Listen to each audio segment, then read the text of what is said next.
আসসালামু আলাইকুম সম্মানিত গাইস, আজকে 21শে ফেব্রুয়ারি মাতৃদিবস। আজ আমরা স্মরণ করছি সে শহীদদের যারা এই ভাষাকে আনার রক্তের বিনিময়ে আমাদেরকে মাতৃভাষা উপহার দিয়েছেন। আজ স্মরণ করছি সেই সমস্ত বীরদেরকে যারা আমাদের এই দেশকে রক্ষা করতে 1971 রক্ত দিয়েছিলেন। আমাদের সেই ভাবদেরকে তারা ইজ্জতের বিনিময়ে আমাদেরকে স্বাধীনতা ফিরিয়ে দিয়েছে।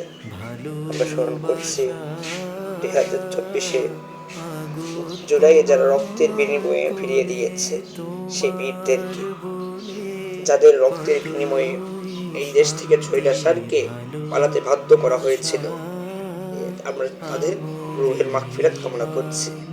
আজ স্মরণ করে দিতে চাই সেই স্বৈরাচারের 5টা গোলামদেরকে, যারা এখনো সেই স্বৈরাচারের পক্ষ নিয়ে চাপাইছ। একটি রক্তের বিনিময় ফোটারদেরকে দিতে হবে, একটি রুহের হিসাব তোমাদেরকে দিতে হবে ইনশাআল্লাহ।